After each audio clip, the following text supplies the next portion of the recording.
Salut à tous, c'est Arthur de la Team Alaska. Aujourd'hui on va parler du film Power Rangers sorti en 95 et réalisé par Brian Spicer. Le film est la suite au cinéma de la série des années 90 Power Rangers. Dans le film, les Power Rangers vont devoir faire face à Ivan Ooze qui détruit le tube temporel dans lequel Zordon est pour rester en vie et supprime leur pouvoir. Donc durant le film, ils vont devoir trouver un moyen de sauver Zordon tout en contrant la menace qu'est Ivan et ils vont devoir rétablir leur pouvoir. Avant de commencer cette critique, je tiens à signaler que je ne connais pas vraiment l'univers des Power Rangers. Quand il y avait la série à la télé quand j'étais petit, je regardais uniquement parce qu'il n'y avait que ça, et encore. Donc je ne suis pas un fan de la première heure et je ne suis pas un fan du tout, mais je vais rester quand même objectif par rapport à ce film. Donc on va parler en premier lieu des points positifs du film. Premier point positif, certainement le plus grand, c'est-à-dire qu'ils ont respecté l'œuvre originale, c'est-à-dire la série. Ils ont choisi le même casting, ce qui ne perturbe pas les fans.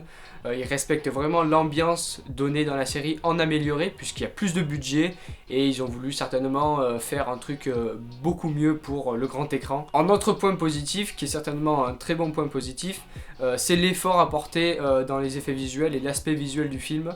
Ils ont vraiment fait un effort sur les tenues, les costumes, en améliorant ce qui était à améliorer de la série. Et pour ça, c'est un gros plus pour le film. Sachant qu'à l'époque, c'était vraiment un peu le début de la 3D au cinéma. Et que, certes, moi je suis né en 2000. Du coup, je le vois avec une vision d'un mec qui est né en 2000, qui est né avec de grands effets spéciaux. Mais je dois quand même reconnaître l'effort qu'ils ont réalisé pour ce film.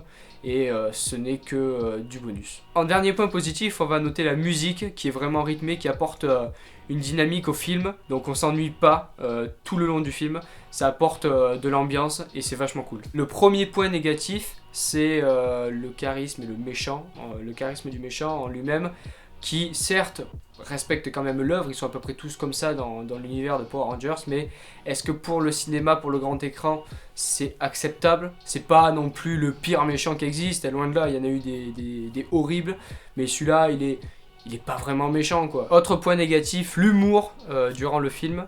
Je sais que dans la série, il y avait des vannes à droite, à gauche, mais est-ce que dans un film, c'est vraiment acceptable? Sachant qu'il y en a tout le temps, que ce soit les méchants, les personnages principaux. Du début à la fin, c'est agaçant parce que ça te coupe toujours. Il y a une scène d'action, bim, une blague. Non, mais les gars, sérieusement, il n'y a pas moyen de se taire juste 2 minutes, vraiment 2 minutes. Parce que les mecs, ils risquent leur vie.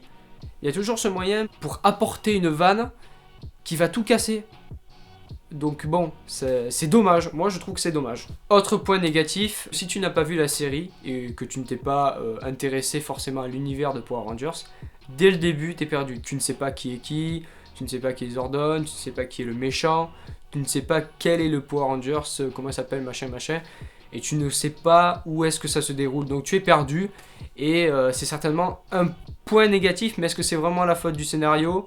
Parce que c'est quand même un film qui est là pour les fans de la première heure. Donc moi qui n'ai pas vu la série, c'est quand même aussi ma faute. J'aurais dû peut-être m'investir un peu plus. Paradoxalement, le film respecte quand même la série. C'est-à-dire que tous les reproches que j'ai faits au film, en point négatif du coup, ce sont les points négatifs de la série, puisque c'est la continuité en fait. Mais on sent quand même que les points négatifs et positifs se rejoignent, dans le sens où ils respectent l'œuvre. Contrairement par exemple à un Dragon Ball Evolution ou à un Street Fighter qui ne respecte pas du tout l'œuvre originale, là comme c'est la continuité en plus de la série, il y a un respect fait à la série du coup.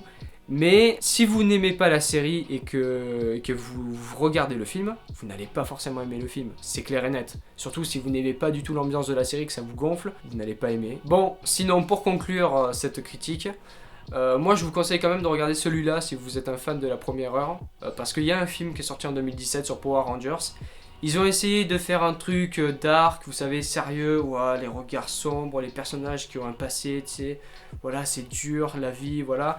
C'est nul, parce que c'est des personnages joués en couleur en fait. Ils sont rouges, ils sont verts, ils sont roses, ils sont jaunes. Tu peux pas faire un film super dark avec ça. Donc si vous aimez la série et que vous voulez que le film respecte l'univers, regardez plutôt le film de 95 plutôt que celui de 2017, qui certes a plus de budget et d'effets spéciaux, mais qui, celui de 95, respecte beaucoup plus l'œuvre. Bon, en tout cas, merci d'avoir regardé cette vidéo, c'était un plaisir de la faire. Vous pouvez vous abonner, liker et partager, et moi je vous dis salut.